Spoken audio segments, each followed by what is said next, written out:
மல்லி சீரியலில் இன்றைக்கி என்ன நடக்குது அப்படின்னு சொல்லிட்டு பார்த்தீங்கன்னா, விஜய் வந்து நாகுக்கு கால் பண்ணி, நான் வந்து பாபுக்கு தான் வந்து இந்த வேலையை கொடுக்கலான்னு இருந்தேன். ஆனால் வந்து அங்கே டஸ்ட்டில் வந்து அவருக்கு இன்னும் உடம்பு சரியில்லாமல் ஆகிடும்.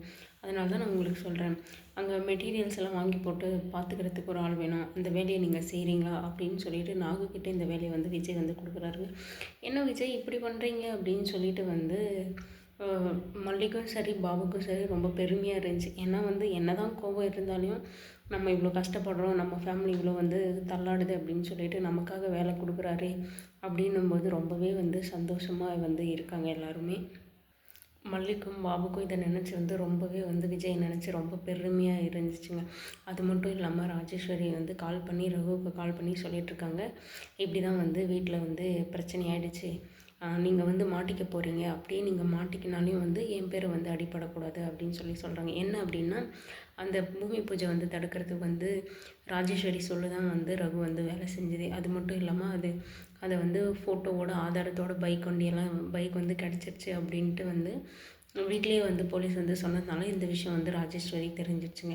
இதை ஏன் இவங்க சீக்ரெட்டாக பண்ண மாட்டேன்றாங்கன்னு தெரியல. ராஜேஸ்வரிக்கோ இல்லை வீட்டில் வேறு யாருக்கோ தெரிகிற மாதிரியே வந்து எல்லாம் பண்ணுறாங்க. தெரியாமல் பண்ணால் கூட சீக்கிரம் மாட்டிக்குவாங்களோ என்னவோ, இவங்க தெரிஞ்சு பண்ணுறதுனால வந்து இப்போ ராஜேஸ்வரிக்கு தெரிஞ்சதுனால வந்து பிளானை போடுறாங்க, அது எப்படியாவது நம்ம தப்பிச்சிடணும் அப்படின்னு சொல்லிட்டு ரகுக்கும் கால் பண்ணி, இப்படி தான் வந்து மாட்டிக்க போகிறீங்க, நீங்கள் அப்படியே மாட்டிக்கினாலே என் பேர் வந்து வெளியே வரக்கூடாது அப்படின்னு சொல்லிட்டு வந்து ராஜு வந்து ரகுக்கிட்ட பேசிகிட்டு இருக்காங்க. ரகு வந்து நானே மாட்ட மாட்டேன், அப்புறம் எதுக்கு நான் உங்கள் பேரை சொல்ல போகிறேன், இந்த இந்த மாதிரி விஷயத்துலலாம் எனக்கு 40 வருஷம் எக்ஸ்பீரியன்ஸ் இருக்குது, இதெல்லாம் வேலை கிடையாது, அதனால் நீங்கள் கவலைப்படாதீங்க, நான் மாட்ட மாட்டேன், அப்படியே நான் மாட்டினாலையும் உங்கள் பேரை சொல்கிற அளவுக்கெல்லாம் நான் வந்து இருக்க மாட்டேன் அப்படின்னு வந்து சொல்கிறாங்க. இதை நினச்சி வந்து ராஜேஸ்வரிக்கு வந்து ரொம்பவே வந்து டவுட் வருது. எப்படி அப்படின்னா, இவன் என்ன ரொம்ப கிரிமினலாக இருப்பான் போலே, இவங்ககிட்ட கொஞ்சம் உஷாராக தான் இருக்கணும், எவ்வளோ பிடிப்பட்டாலும் வந்து ரேணுகாவுக்கும் இவளுக்கும் வந்து சம்மந்தம் இருக்குது அப்படின்ற மாதிரியே பேச மாட்டேன்றானே அப்படின்ட்டு வந்து இவங்க வந்து பேசிகிட்ருக்காங்க. நீ ஒரு கேடி, அதுக்கு மேலே அவன் ஒரு கேடி, இது மாறி மாறி வந்து இவங்கள பெருமையாக வந்து சொல்லிகிட்ருக்காங்க. என்ன தான் பண்ணுறதோ தெரியல. அது மட்டும் இல்லாமல் ராஜு வந்து இதுக்கப்புறம் வந்து ரகுக்கிட்ட உஷாராக தான் இருப்பாங்கன்னு தெரியும். ஆனால் வந்து எப்படி உஷாராக இருந்து நம்ம மல்லிக்கு எதுவும் நல்லது பண்ண போகிறது கிடையாது. எல்லாருமே சேர்ந்து மல்லிக்கு கேட்டதாங்க பண்ண போகிறாங்க. இங்கே இப்படி போயிட்டுருக்கு.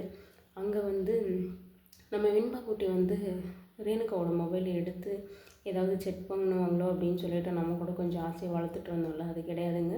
மல்லிக்கு கால் பண்ணுறதுக்காக தான் வந்து வெண்பா வந்து ஃபோன் எடுத்துகிட்டு வந்திருக்காங்க. வெண்பா ஃபோன் எடுத்துகிட்டு வந்து மல்லிக்கு கால் பண்ணி, மல்லியம்மா நீங்கள் எப்படி இருக்கீங்க, இங்கே வந்து என்னை பார்க்குறதுக்காக வந்து நீங்கள் அழுந்துகிட்டே போயிட்டீங்கள்ல அப்படின்னு சொல்லிட்டு மல்லியும் வந்து சமாதானப்படுத்தி, அப்படிலாம் இல்லை வெண்பா, உன்னை பார்த்துட்டேன்ல அதே போதும், இதுக்கப்புறம் எனக்கு பார்க்கணுன்னு தோணுன்னா நான் டாடாவை கூட்டிகிட்டு வந்து நான் நேரில் பார்த்துக்கிறேன், நீ இப்படியெல்லாம் ஃபோன் பண்ணாத, நீ போய் தூங்கு, நல்லா சாப்பிடு, நல்லா படி அப்படின்னு சொல்லிட்டு அட்வைஸ் பண்ணி வந்து நல்லா பாய் சொல்லிவிட்டு வச்சுட்டாங்க.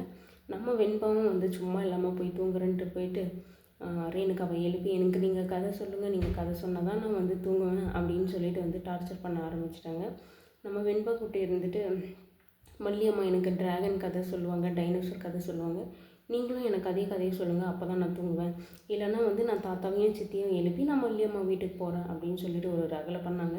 இப்படியே நீ ரேணுகாவை டார்ச்சர் பண்ணிகிட்டே இரு, அவள் ஒரு விதத்துக்கு மேலே ஒரு விதத்தில் வந்து பஸ்ட் அவுட் ஆகி வந்து அவளே வந்து உண்மையை உளர போகிறாளா, இல்லை ஏதாவது வந்து உளர தான் போகிறா.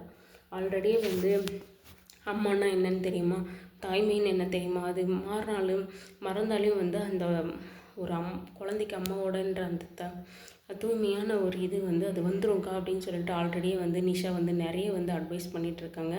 அப்படி இருக்கிற பட்சத்தில் இவள் கதை சொல்கிறதுக்கே இவ்வளோ கஷ்டப்படுறாளே, இதெல்லாம் தெரிஞ்சால் வந்து நிஷா வந்து கண்டிப்பாக வந்து அட்வைஸ் பண்ண ஆரம்பிச்சிருவா.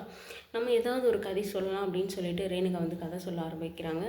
ஆனால் என்ன, நம்ம வெண்பாக்கு அந்த கதை பிடிக்கல, எனக்கு வந்து டைனோசர் கதை தான் வேணும், மல்லியம்மா டைனோசர் கதை தான் சொல்லுவாங்க அப்படின்னு சொல்லிட்டு வந்து மல்லியம்மான்னு சொல்லிட்டு அங்கேயுமே வந்து மல்லியம்மா பேரவே வந்து நம்ம வெண்பாக்குட்டி வந்து எடுத்துகிட்ருக்காங்க. இதை பார்த்து ரேணுகாவுக்கு இவ என்ன எப்போ பாரு மல்லியம்மான்னு சொல்லிட்டு நம்மளை டென்ஷன் படுத்திட்டே இருக்காளே அப்படின்னு சொல்லிட்டு, நீ ஒழுங்காக படு வெண்பா, மல்லிதா கதை சொல்லியிருக்கால, நீ அந்த கதையவே நினச்சிட்டு தூங்கு அப்படின்னு சொல்லிட்டு, என்னால் நினச்சிட்டெல்லாம் தூங்க முடியாது, நீங்கள் கதை சொல்லுங்கள் நான் தூங்குறேன், அப்படி இல்லையா நீங்கள் என்ன மல்லியம்மா கிட்ட கூட்டிகிட்டு போங்க, நான் தாத்தாவையும் சித்தியும் எழுப்புறேன் அப்படின்னு சொல்லிட்டு வந்து அங்கே வந்து தாத்தாவையும் சித்தியும் கூட்டிகிட்ருக்காங்க. இந்த டார்ச்சரெல்லாம் தாங்காமல் ரேணுகா முடிக்கிறத பார்க்கறதுக்கே வந்து ரொம்பவே நல்லா இருக்குது. ஏன்னா வந்து இவ்வளோ நாள் இவளோட ஆட்டத்தை வந்து தாங்க முடியாமல் தானே நம்மளும் இருந்தோம். இப்போ வந்து வெண்பா குட்டி வந்து இப்போ டார்ச்சர் பண்ணுறது வந்து பார்க்குறதுக்கு நல்லா இருக்குது. ஆனால் வந்து இது மட்டுமே பத்தாதே, ரேணுகாவை வந்து வெளியே கொண்டு வர்றதுக்கு அந்த வெண்பாவால் என்ன முடியும் அப்படின்றது. அந்த மொபைல் வந்து யாருக்காவது கிடச்சிருந்தா நல்லா இருந்திருக்கும். அது மிஸ் ஆகி போயிடுச்சுங்க.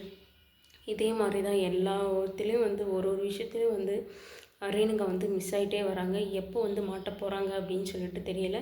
இப்போ ரகுவை சுற்றி இருக்கிற ஆளுங்களும் வந்து அந்த பணத்தை வந்து எப்படி செலவு பண்ணுறது, பேங்க்கில் போட்டாலையும் வந்து சீரியல் நம்பர் வந்து மாட்டிக்கும், வேறு எங்கேயாவது மாட்டலைனாலையும் வந்து மாற்றிக்கலாம் அப்படின்னாலையும் கண்டுபிடிச்சிருவாங்க. இப்போ நம்ம இந்த பணம் வேஸ்ட்டா, அப்போ நம்ம இவ்வளோ கஷ்டப்பட்டு எடுத்தோமே இந்த பணம் வேஸ்ட்டா அப்படின்னு எல்லாம் வந்து பேசிகிட்டு இருக்காங்க. பணம் என்றைக்குமே வேஸ்ட்டாக போகாது. இதை எப்படி செலவு பண்ணணும், எப்படி மாற்றணும் எனக்கு தெரியும், நீ எடுத்துன்னு போய் பத்திரமா வை அப்படின்னு சொல்கிறாங்க. எனக்குமே அதே டவுட்டு தான். சீரியல் நம்பர் இருக்குது, பேங்க்கில் போட்டாலையும் மாட்டிப்பாங்க, இல்லை நம்ம ஏதாவது சொந்த செலவுக்கு பயன்படுத்தினாலும் மாட்டிப்பாங்க. அப்படி இருக்கிறம்போது பணத்தை பத்திரமா வைனா எவ்வளோ நாளைக்கு வந்து பத்திரப்படுத்தி வச்சிட்ருப்பாங்க அப்படின்றது தான் என்னோடய கேள்வி. பணம் வெளியே வர தான் ரகு வந்து கொஞ்சம் கொஞ்சமாக மாட்டுவாங்களா, இல்லை இந்த பழியும் தூக்கி வேறு யாரும் மேலேயாவது போடுவாங்களா அப்படின்னு சொல்லிட்டு நம்ம வெயிட் பண்ணி பார்க்கலாம்.